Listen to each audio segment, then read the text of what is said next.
Oh, sugar honey iced tea. It's the EAC Show. Good day, ladies and gents. I'm Emilio A. Colon, and this is the EAC Show, coming to you from sunny South Florida. I got Marcus Mack on the sound. Yo. I got Omar Blanco on the video. Emilio Jr. is in the building with us today. And usually I have UCF activist, overall sports enthusiast with me, Cameron Dinnan. But unfortunately, Cameron is handling a family matter. He'll be with us next week. A lot to talk about on the show today. We got a heavy show, big events. Marcus Mack, why don't we get into the list of topics for today's show, please? All right, we're going to start off with some NBA talk. NBA, TNT primetime games. Clippers versus the Rockets. Raptors versus Warriors. And then we're going into Bucks versus the Lakers, which is another game, which is tonight. LeBron versus Giannis. King versus the Freak. And the Beast versus Zeus, the Greek god. Man, listen, that game right there is going to be crazy. It's tonight on ESPN. The Lakers are favored to win that game. I think that is a joke. I think the Bucks handle their business, but I'll get into it in a little bit. I'm so excited to talk about that. Also, as we speak right now on ESPN, we got the Miami Heat playing the New Orleans Pelicans. I won't be disrespectful and just say Zion because Brandon Ingram's a good player too. Yeah, that's pretty. When you address the New Orleans Pelicans, you say Zion. You say Zion. You absolutely say Zion. So let's get into the other topics as well. So what else are we going to talk about? All right, we're going into UFC 248. That's where we at with UFC. Saturday, March 7th, from the T-Mobile Arena in Las Vegas, Nevada, on ESPN Plus pay-per-view. Women's strawweight. Emilio, please help me with these names. Okay, so these names are kind of hard, but I'm going to try to do my best and not butcher them. We got Joanna Jędrzejczyk versus Weili Zhang. That's the right. strawweight, and Weili Zhang is the actual champion. And then in the middleweight, we got Yoel Romero versus Israel Adesanya. There you go. And he's the champion, Israel Adesanya. And I'm going to get into that, and I'm going to, a lot of content came from ESPN Plus too. We watch a lot of the embedded shows. So the embedded shows was 6 episodes, great episodes following those fighters up to the fight, and I'm going to get into that a little bit as the show goes on. Okay. The next topic, going into MLB talk. Yeah, some MLB baseball talk. A couple of headlines that happened today, so we're going to discuss that. Yeah, Mike Trout, he's still knocking the ball into space. Yeah, we're definitely going to talk about that. Jarrett Cole, lit up by the Tigers. Don't worry about that too much. It ain't that big of a deal. Yeah, I'm quite sure. I'm quite sure. Yankees injuries still going on. That's definitely torturous. Yeah. Chris Sales does not need the Tommy John surgery. Very important topic to get into that we'll discuss in a little bit. Yeah, we definitely got to talk about that. And then we'll finish off the topics with our bread and butter, which is XFL, Extra Fun League. The XFL Extra Fun League. Run down the dates, the times, and the picks. Yes, definitely, without question. So, the first thing that we're going to discuss on today's show is basically going to talk about last night's game that won NBA on TNT, and you had the, Houston Rockets who were at home playing the Los Angeles Clippers, and it was a straight debacle. Like, it was disgusting. I mean, the Rockets couldn't do anything. They shot I think it was 3 for 30 something from the 3-point line. The Clippers came over there and just destroyed them. Like Paul George and Kawhi Leonard, they were just. They was in Houston. They were in Houston. They were giving Houston a beating. It was so bad. It was ugly. And I personally don't understand it because Mike D'Antoni, while I respect his offense and how he tries to play fast pace and tries to play small ball, doesn't have a player that's bigger than 6 something. I was thinking 6'8" or 6'9" on the starting 5. I mean, you have to make adjustments. And when they were shooting so bad from the 3-point line, which is what they live by. They live and die by the 3, the Houston Rockets. When they were shooting so bad from the 3-point line, you literally should have just said, listen, we got to make some type of adjustments. Let's try to get in. Let's get to a rhythm. Let's get fouled. Let's get to the free throw line. Let's make some changes. And they didn't. They just kept going and kept doing the same exact thing over and over and over again. And it just didn't make sense to me. It just made the game easier and easier for the LA Clippers. And it turned into a massacre in Houston. Kawhi Leonard did his thing. Paul George did his thing. Patrick Beverly did his thing. The whole LA Clippers was just balling. And it was a blowout. I mean, of course, Russell Westbrook tried to do his best for the Houston Rockets, but everybody else on the team was missing all day long. It was ugly. It was a really, really ugly win. I think that Mike D'Antoni has to make some serious adjustments when it comes to you playing that small of ball. I understand it's like the level of basketball that's being played right now throughout the world where a big man doesn't have to exist. But when you're shooting that bad from the three-point line, you have to do something else. You have to. I mean, even if he would have went small and just came in and started shooting twos, at least he's making some type of adjustment. Second half, they came out, they did the same exact thing, thinking it was going to change, and it just didn't, and the Clippers ended up winning the game. So it was really sad to watch that, but, I mean, Mike D'Antoni lives and died by the three, and last night he died by the three as the Houston Rockets took the L to the LA Clippers. The second game was the Toronto Raptors going to Golden State and facing the Golden State Warriors, and it was a really important game for the Golden State Warriors only because the return of Steph Curry. And, I mean, he gives that energy, that vibe, that MVP feel. So many people were happy to see Steph Curry come back. Even though they did end up losing to the Raptors are still a really good team, even without Kawhi Leonard on their team anymore this year. Nick Nurse and those boys up in the 6 are still doing a good job of winning games up there in the freezing cold weather of Toronto. But it was really good to see Curry come back. He had a decent game. He was hitting his shots from deep. Some shots were almost by the logo, mid-half court. And just to see that energy, to see a MVP of his caliber back on the court was really, really exhilarating. And you know what? I think next year there'll definitely be a better team with Wiggins, him, Klay Thompson. You know, they're also getting a number 1 pick because they've been so bad this year. So they're going to get some type of reinforcements to help them out. Draymond Green will still be on the team as well. So I think the Warriors are going to be in good shape. I think they're literally taking an L this season to be able to win the war later on. So they're going to have talent. They're going to have young talent with this number 1 or this very high lottery pick that they're going to get from all the losing that they've been doing this year. And the Warriors are going to be okay. Toronto's definitely going to be, in my opinion, in the Eastern Conference Finals with the Milwaukee Bucks. Milwaukee has a big game tonight, as we talked about in the preview against the Lakers. And I just want to see really, really good basketball. Unfortunately, in the first game on TNT, I only saw one team playing good basketball. At least in the second game, both teams, even though the Warriors are the inferior team to the Raptors, at least they put up a fight. They literally put up a fight. It wasn't that, much of a blowout. I think it was a really close game. I think it was like 113 to 122 the Raptors won. It wasn't that big of a blowout like in the first game. But the game that really, really matters the most to me is tonight's game on ESPN, which the Lakers are favored by -1.5, and that's the Milwaukee Bucks versus the Los Angeles Lakers. Giannis versus LeBron. King versus Freak.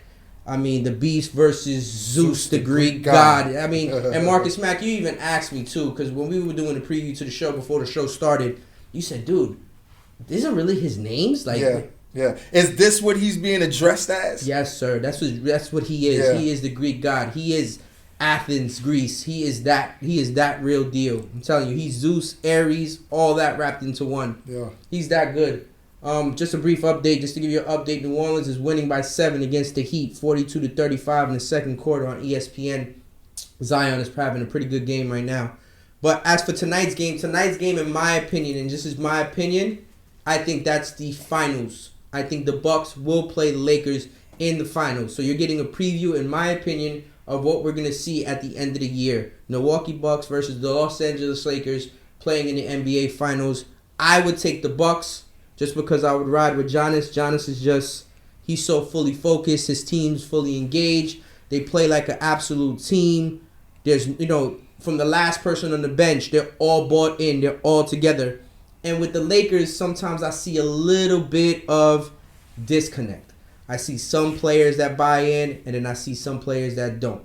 I see some players that are picking other guys up off the floor, and I see some players that just leave guys on the floor. So I don't necessarily see that camaraderie when it comes to the Lakers, but I see it when it comes to the Bucks. The Bucks do the WWE celebrations before the game starts. They're all into it on the sidelines when the team scores during timeouts.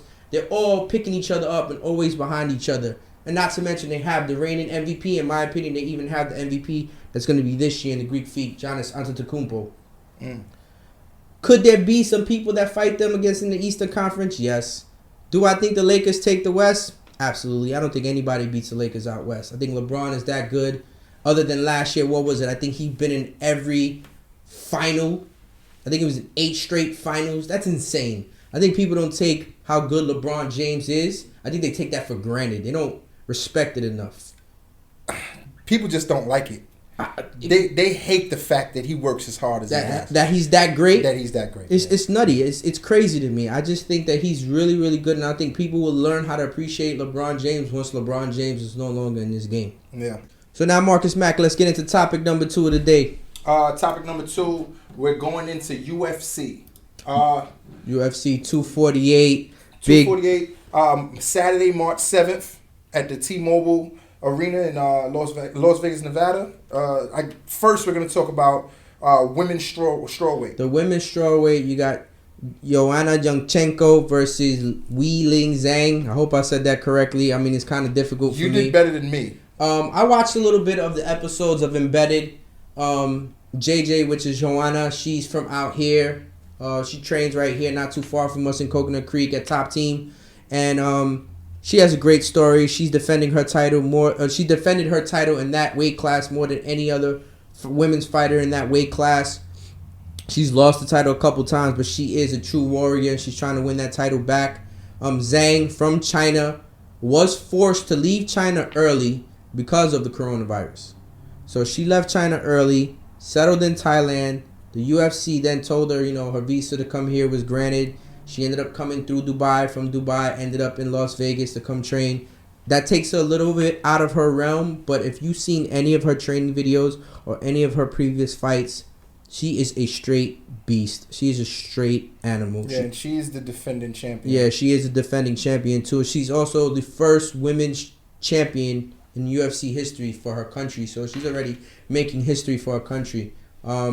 She had a little breakdown when she was in, I believe it was in Abu Dhabi or Dubai, or forget, I don't remember 100%, or even Thailand, where she called back to her home and she just told her parents she was frustrated and exhausted from all the traveling, and that her mom had to let her know that, hey, listen, we got first responders and doctors and all types of people out here fighting this coronavirus. They ain't getting no sleep, so you ain't have no business to be crying. And she said, you know what? My mom woke me up and she literally told me, like, it made me, keep going. It made me realize that I ain't tired. They're the ones tired. So she's really ready to fight on Saturday night. I think she wins the fight, even though Jędrzejczyk is an amazing fighter. I think she ends up losing to Zhang. Zhang wins the fight. And then the middleweight fight, which is where we have Yoel Romero versus Israel Adesanya. Adesanya is the champion. And Romero, I think this is Romero's last chance. Romero is also from out here. He's Cuban, but he lives in Miami, trains out here. And this is his last chance. He's had multiple championship fights and lost them all. Now, if you can go on YouTube and you can look up the flying knee, that's what he's most famous for. He literally kneed a person in the person's face, and the person was just like leaking, like really, really bad. But I just think that Israel, or Izzy as they call him, is going to handle his business. Very, very brash, cocky kid. But when you're that good, you can be that way. When I was watching ESPN Plus, the Embedded Show, seeing some of the episodes with Adesanya was just enjoying himself. He's Nigerian, but he lives in New Zealand. And he was just really, really enjoying himself. He went to the Porsche dealership in Nevada, and he was stunting. He got 4 Porsches. I want that color, that color, that color, and that color on fight night, because he's just all cockiness in him. But he's confident. You know what I'm saying? He's confident that he's gonna win. Romero's a straight animal. He's a beast. He came in at weight at 185. He looked great. Adesanya looked great too. Adesanya is a minus 330 favorite, and Romero is plus 250. That means if you put $100 on Romero to win, you win $250, and you got to put $330 on Adesanya to win $100. So that should go to tell you that the people are sitting there saying, or Vegas is sitting there saying, that Adesanya is going to win this fight. I think Adesanya wins the fight. If Romero has any chance, in my opinion, to win this fight, I think he has to go for the knockout early, and then if he doesn't get the knockout early, he has to pin Adesanya on the ground and keep him on the ground, weigh him down, because that's something Adesanya won't be used to. I'm definitely looking forward to the fight. I'm gonna watch both of the fights. It's gonna be an epic event. We're going to post some of the stuff on Instagram so you guys can see it. And by the way, do me a favor, click on the links in bio, subscribe, like, comment, all of that good stuff on YouTube because the interactions helps the show. So we appreciate all that as well. And just to give the update on the game, New Orleans is up by 13, which is shocking with 5:29 left in the second quarter. They're beating the Miami Heat right now. Action. This part of the show is brought to you by ElCubanoSandwichShop.com. Use the promo code EAC and receive discounts on online pickups or delivery orders.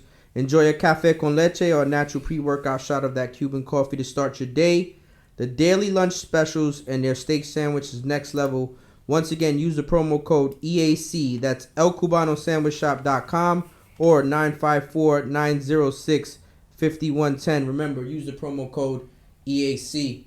Now, Marcus Smack, why don't you get us into this MLB talk, please? All right, the first MLB headline is going to be Mike Trout still hitting that ball in the space. Man, Mike Trout today still doing his thing in the spring training game, and you can check it out on our Twitter feed. We're gonna post it on Instagram as well too.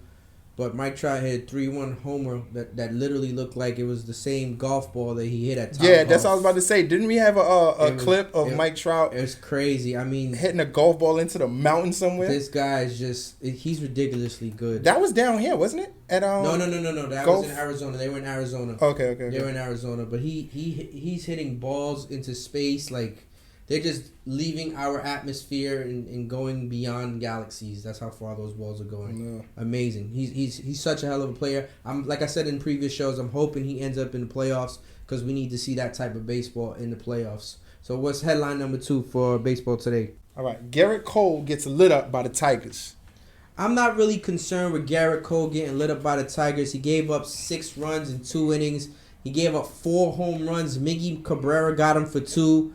It was just a bad outing. I think he was working on some certain pitches, and he just couldn't get them right. I think he made some really good pitches, but I think the mistakes that he did make got tattooed, and they literally took him out of the fence. They were 4 home runs during the 2 innings that he pitched. That game ended up in a wild number. I think it was like 15-11 in the spring training game, which is normal for spring training games. I saw the interview that Aaron Boone had after the game where Aaron Boone was sitting there saying he wasn't really concerned, and I wouldn't be really concerned with it. It's a spring training outing. Cole was probably working on a certain amount of pitches or not even throwing his full arsenal. And you know what? Guys just hit the mistakes and they send those balls flying, and it's understandable. Spring training is still early. I wouldn't be too concerned. What's the next headline for us, Marcus, please? Next headline is the Yankees. Injuries still continue. The Yankees' injuries still continue. It was just released that Aaron Judge has a broken rib. I mean, on top of Aaron Judge, you got Giancarlo Stanton that won't be starting the season. He's hurt. You got James Paxton. He's hurt. You got Luis Severino. He's hurt. The Yankees can't catch a break. They really can't catch a break, which is okay because they have depth on that team. There's a lot of players on the Yankees. You got Andujar, you got Torres, you got Clint Frazier, you got Gardner, you got so many players. You got Luke Voigt. You got so many players that can play. It's crazy, but they're never at full strength, and it sucks because then that takes away from the baseball that they play. Yeah, guys have to step up, and that's part of the game. But I want to see the Yankees at full strength because I want to see them display the baseball that they really can put on. They can really show the league, hey, look, our pinstripes scare everybody, but our bats and our pitchers even scare them even more. So I can't wait till they get into full strength so that way everybody has to play a different level of baseball to beat those guys. And then when they beat you, they're that good. They really are. I mean, to be at full strength, to have Paxton back, Severino you're not going to have till next year. But to get Judge and Giancarlo back in the lineup, that's scary if you have to go against them. So what's the next headline, Marcus? Next headline is Chris Sales doesn't need Tommy John surgery. This is actually a nice, good thing for baseball. Chris Sale ended up getting opinions. They found no damage of Tommy John, so he's going to be able to just shut down for a few weeks and get the throwing program started. And I mean, I saw the interview with Chris Sale where he was emotionally distraught because this is the first year of his extension that he was given 2 years ago, that the Red Sox had faith in him and trusted in him to be able to be that ace pitcher that they need to take them where they need to go, which is the World Series. And he was very honest and contrite. He said, "Look, man, you guys believed in me. You guys gave me this contract. I'm not pulling my weight. It's very frustrating because I'm used to pitching at a certain level, and right now you guys aren't getting that from me. You're paying me for that, and I'm supposed to be producing, and I'm not producing." And you could tell that he was really vividly upset about it. He cared, and that's great. Those Boston fans love that. That resonates great with those Red Sox fans. And to see Chris Sale at his high and at his peak is also good for the sport. So I hope Chris Sale, I hope everything's good with him. He ends up coming back and he can provide for his Red Sox team, because that's going to be a really, really tough division going up against the Rays and going up against the Yankees and even the young guns in the Toronto Blue Jays.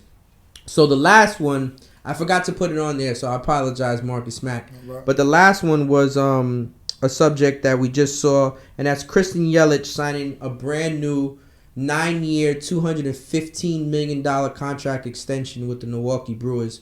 And I think that Christian Yelich is a perfect fit for that place. So for him to sign there shows that smaller level market teams can still spend that type of money. We're talking about $215 million in Milwaukee. There is nothing in Milwaukee other than Aaron Rodgers and the Greek Freak. There's nothing there. There's nothing else to do in that tundra. It's frozen. Who wants to go there? Nobody. Nobody wants to go there except those guys.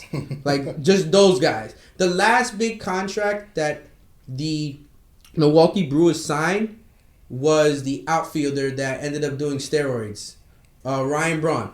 Ryan Braun is the last big signing for the Milwaukee Brewers, and I think Ryan Braun is probably in his last year of that contract as we speak. So they probably saw that money was coming off the books, and they were like, all right, let's sign our next big contract. So shout out to Christian Yelich. I'm glad he ended up getting a nice deal. It doesn't really equate to much neither. I mean, I think he's in the last year of his original deal this year, and then they add on the additional years. So if you really think about it, Christian Yelich isn't really making the big astronomical money that the rest of these players in MLB is making. So it's a good deal for Yelich because he gets a pay increase and he secures his family's future for years and years to come. There's going to be plenty of Yeliches that doesn't have to work ever again.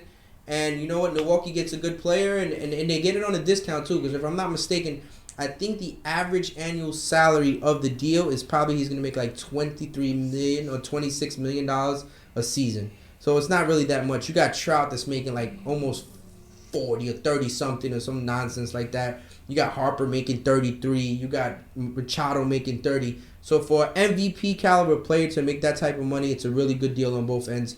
Yelich gets his money, and the Brewers get the players that they want for the future. So we bringing in the last topic of the day, which is probably the most fun topic for me. XFL, really just dates, times, and picks, but we all know how we feel about the XFL here. Our extra fun league. Our extra. At the EAC Show. I get a lot of people, man. I get a lot of flack for it. I get people sitting there saying, "Why are you doing so much coverage on this?" and blah blah blah blah blah. And I'm like, listen, I need to cover all sports. Matter of fact, before I forget that, shout out to the women's national team who ended up beating England 2-0 yesterday. I think I sent it to you on Instagram too. Didn't I, Marcus, or did I send it just to Cam? No, I might have sent it just to Cam. But Kristen Press had an amazing goal, and Carly Lloyd had an amazing goal too. So I always represent the women, so I'm happy for them as well. But back to the XFL talk. The XFL talk, we got Game 1 is going to be Saturday at 2 o'clock on ABC. And then you got the Seattle Dragons at the Houston Roughnecks. I have the Seattle Dragons covering, and Cam has the Roughnecks. Then the second game is 5 o'clock on Fox. You got the New York Guardians versus the Dallas Renegades. I have the New York Guardians, and so does Cam. Sunday's game is 3 o'clock on FS1. The St. Louis Battlehawks versus the DC Defenders. We both have the Battlehawks. And the last game is 9 o'clock at night. The Tampa Bay Vipers versus the LA Wildcats. And we both have the Tampa Bay Vipers. In that Houston Roughnecks game, I think Mr. PJ Walker, like I said previously, my pick is that they win the game, but Seattle covers the spread. I think PJ Walker has been doing a really good job of holding his own. I think he's going to end up getting an NFL contract, which he deserves because he has plenty of film showing that he can shred defenses apart, and he's really, really worth an NFL look. Seattle Dragons are probably going to have B.J. Daniels as their quarterback. Their offensive moved way better once he came into the game last week. and I think they're going to have a better week of efficiency this week as well. In the second game, you got the Guardians versus the Dallas Renegades. The Renegades are definitely hurting with their quarterback, Landry Jones, going down with the torn meniscus. And the New York Guardians, even though they're down to their third-string quarterback, they're also improving. They did not turn over the ball. Their defense was solid. They ended up scoring 1 touchdown in that game through the air. That's all Perez really had to do. The rest of it was just pretty much game managing. So he did a good job of game managing that game. So I think the Guardians end up covering, and I also think the Guardians end up winning that game. And then on Sunday, you got Jordan Tiamu and the St. Louis Battlehawks, who've been doing a great job with their fans. 29,000 fans in St. Louis. St. Louis is so happy that football's back since Stan Kroenke took the Rams from them. But they're going to D.C. and they're going to play Cardale Jones and the D.C. Defenders. Which Cardale Jones is going to show up? The Cardale Jones has been there lately. He's been awful. His quarterback ratings have been under 40. I think he's thrown like 6 picks in the last 2 games. It hasn't been good enough. And to go against Jordan Tiamu and their offense, it's going to be extremely difficult to get a W against them. So Cameron and I both have the Battlehawks covering the -4. And then the last game of the night, which is the latest game ever in XFL so far this year in Week 5, is going to be a 9 o'clock game when the Tampa Bay Vipers go to the West Coast and play the LA Wildcats. The LA Wildcats are represented by Josh Johnson and Trey McBride. Both those duos have been amazing. They couldn't get a W last week, even though they had almost I think Johnson had 300 yards in the air and McBride had over 100 and some change receiving. But the Tampa Bay Vipers' run attack is just too much. Those guys are averaging 100 yards almost every game, 6 yards a clip, scoring touchdowns left and right. Their offense the last 2 weeks has been the highest offense in the league. Their run attack is just next level. It's crazy how good they are. And Taylor Cornelius has been doing a good enough job trying not to turn over the ball and keep the ball in Tampa Bay's possession. So I think Tampa Bay covers, and so does Cameron. And then that will pretty much cover Week 5 of the XFL. So, guys, I definitely need you guys to like, subscribe, comment on social media, on all podcast platforms, because it really does help us out. Make sure you leave a comment. We do respond as quickly as possible. Check us out on IG Live, Instagram Stories, everything, Twitter, Facebook, YouTube, you name it. We're going to finish episode 12. Marcus Mack, I appreciate you. Yes, Emilio Jr., I appreciate you. Omar Blanco, I appreciate you. Make sure you check us out episode 13. Oh, sugar honey iced tea. It's the EAC Show.